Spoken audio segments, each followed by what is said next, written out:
All right, guys, so we got the Nova back here. John's doing some servicing on it. Ran perfect, very smooth. We're gonna go ahead and actually he already drained the oil out of it just to check things. We put some break-in oil in it. So we'll do an oil change with the filter. And then what I plan to do is put the diaper on it so that we're all safe. We left that off just to see if we could check for leaks and to make the oil change easier. And then what we're gonna do is go through our safety checklist. It's something I do every time I go before I race. I go through it, check everything off. You always find one or two nuts and bolts that could either be tighter or are about to cause catastrophe. So we'll go through everything, then you can feel good when you hit the trans brake the first time and let off. We'll get the trailer loaded up, hook it to the hitch on the back of the Nova, and then we're gonna drive to the track drag week style because why not? We're trying to get ready for race week, so we might as well put some miles on the old girl and show up in style, right, John? Absolutely. We don't need no stinking car trailer. We're driving. We're driving it. So the cool thing about these safety checklists is they are compatible with the dry erase marker. As you go through things, you can just go ahead and knock them out. I just work my way from front to back, go through each one. Takes about 20 minutes to a half hour to do, but could save you everything in the end of the day. So that's what we're gonna do. Guys, we got the diaper on the car. Everything's nutted and bolted, made a few adjustments. Right now, we just got our Rife dual trans sensor set up, wired in, so we can use that, and then a trans temp sensor. So right now I'm getting ready to set up the IO on that so we can monitor that stuff. And then basically need to finish packing the race week trailer, get this thing all set up, ready to go for tonight, and then we'll head to the track. All right, guys, so it is quitting time on Friday, and as you know, we are preparing for Rocky Mountain Race Week 2. So we figured we have that big trailer, see that on the corner over there? Could have loaded it, rolled up in style, as some would call it, but instead we're gonna go ahead and make sure the trailer is all roadworthy, see if it'll make the journey, do some racing, hopefully win some money, and then head home. And I think that's a good representative one day of drag week, race week, Rocky Mountain Race Week 2. Super excited. We're finally here. Everything's good to go, so we think. So we'll see what happens, and we'll see you at the racetrack.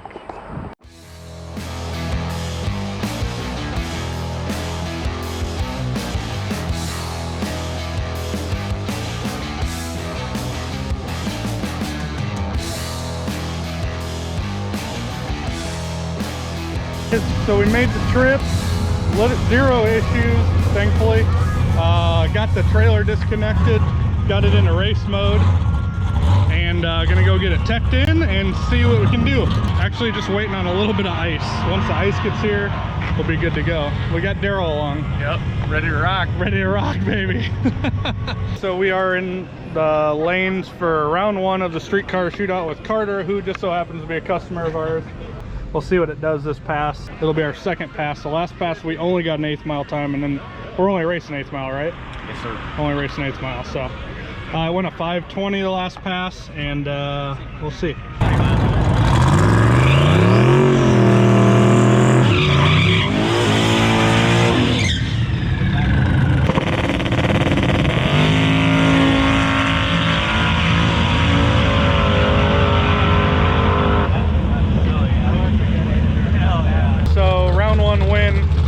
Our competitor, our customer, he didn't make it past 60 foot, but we made a clean pass. Went just a real conservative 5:21.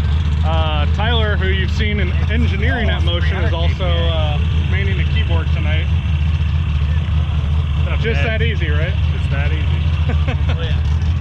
So we're loading a new tune. We got ice back in it, and we're gonna head up for the second round. Wish us luck.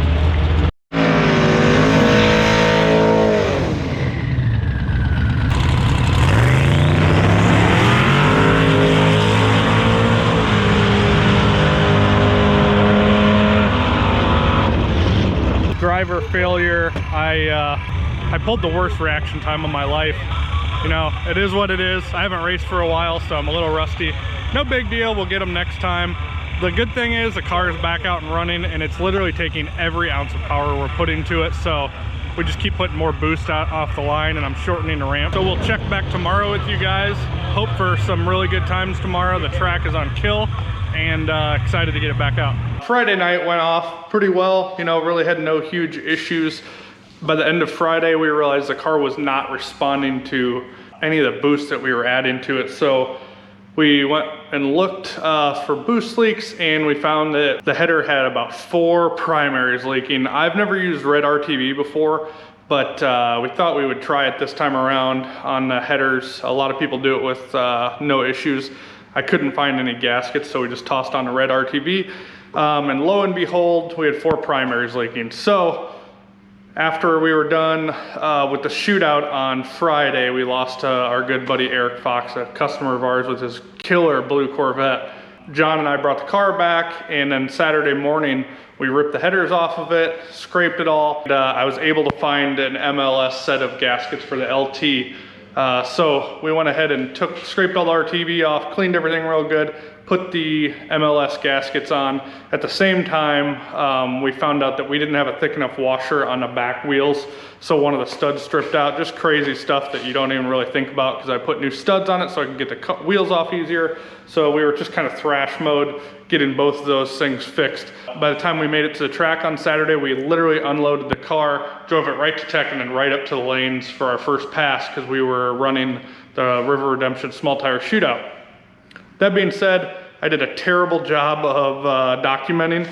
I'll just go ahead and show you guys a couple of the videos. Fixing the hot side leaks immediately took it from a 520 to a 5.0. We had a couple of 5.0s, and at this point with this car, my goal is to make it 60 foot and just be very consistent off the line and front half to the 330 just as fast as possible. There's so much ET in front halfing a car versus just letting it have all the power out the back and leaving soft. So this first pass is right off the trailer.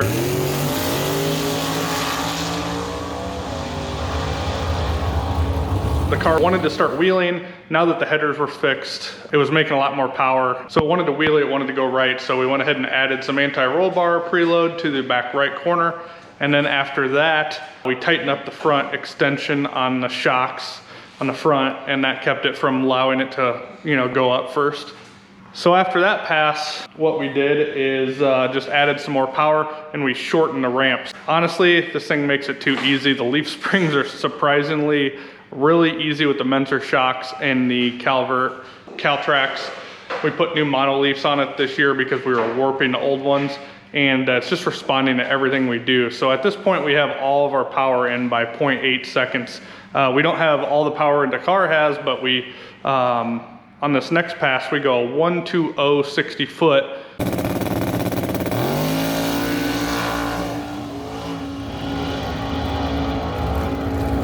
It still needs the front end tightened up a little bit, but we're almost to a 110 60 foot on it's a good prep track, but it's not the best prep track in the world. We finally went our first 499 with the car. If you remember, or if you've seen the first videos of this car, we went 770, but we never really cared because we were just trying to be the first to the 7, so we never worried about the first 8th mile, even though we probably should have.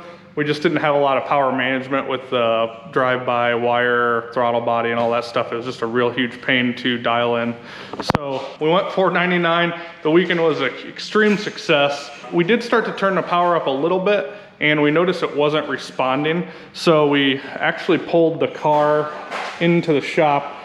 I started looking over things. Anytime a car doesn't respond to adding more boost, but you know it should. For instance, this was dynoed, so it kept making more power all the way past the point where we stopped making power on Saturday. And so I came in and I was looking for a boost line unhooked from a blow-off valve, or a leak somewhere, or an O-ring pushed out, or a blown silicone coupler. What I found was the V-band was overlapped and was not seated, so had a huge cold side leak. That gives us a lot of opportunity, and I think this thing is really gonna haul the mail the next pass out. It's gonna seal up great. It's gonna be making a ton of boost, and it'll definitely be responding to all the extra boost we make after the first 60 foot on the boost ramp. So that's really cool and really exciting. My goal for the car this year is like a mid 4-second pass, and being able to drive it to the track with the trailer hooked up, make a mid 4-second pass, hook the trailer back up, and go home. So I think that'd be really cool. A mid 4-second pass is a bottom 7-second pass. So this thing should really haul the mail if we get it all dialed in, which I think it'll happen real shortly. The good news is the car is in one piece. Everything is great on the car. We have a new trunk lid showing up from Ultra Carbon. When I got this car, it had a wing on it. We tried to fill in the holes, but it turned out really not great. And this is like the one defect on the car. We did develop another defect on the car this weekend. The fender got out in front of this wastegate downpipe, so this is gonna have to be repainted at the same time that we repaint the trunk lid because I can't stand that. But it burned the paint off, and our good buddy Mitch Matchy, we're hoping he'll come through and paint it up and get that downpipe fixed and out in front of the fender. It's never done that before, but we must have just had it clocked slightly wrong, but no biggie. It's like a battle wound, and I think it won't be too bad to fix, I don't think. So John is gonna go ahead and re-bleed the brakes. We had a little incident with the parachute not coming out. We didn't trim the cable short enough, so we really had to stand on the brakes. It was a full quarter-mile pass. Though we didn't get a slip, we definitely put a lot of heat in the brakes. So just for safety's sake, we're gonna do that. We're gonna change the oil and then probably just polish it up. What do you think, John? Yeah. Even though the 4-second pass was a huge success this weekend, another huge success was we'd never really raced it with port injection only. Previously it had direct injection and port injection. That didn't go so hot. It's just a lot of extra work to not only plumb and build and have 2 computers, or now you can get Motec that has it and all that stuff, but it's very difficult to tune. It's very difficult for power management. You have to run drive-by-wire, which is just very sensitive. It doesn't give you the same pedal feel. For a guy that just wants to go out and have fun, it's just not a usable thing, and a direct injection really offers no power benefits, no performance gain. It's simply an emissions thing by all means. So switching over to port, we didn't switch the piston design at all. So it's got that weird horseshoe style piston. A lot of people said it wouldn't work. It works great. The plugs look great. The car runs without even missing a beat. I mean, it's ready to rock and roll. So knowing that we were able to switch that over and having the ability to now just have it on a simple Holley Dominator system where it's easy to tune, easy to use. I can tune it myself. I don't need to consult with a bunch of people. It's got the data logger all built in, drive-by cable, all that stuff. It's just a win all across the board. And the fact that we also went 4s is just awesome. So super excited about what the future holds for the Nova, and you'll see a lot of it. I feel like we're locked in pretty good going into Rocky Mountain Race Week 2. We'll see what we can do with it. Now we just got to figure out what class we're going to run. Thanks for tuning in, guys. If you love this content, don't forget to hit the subscribe button. We will see you next time. Thanks.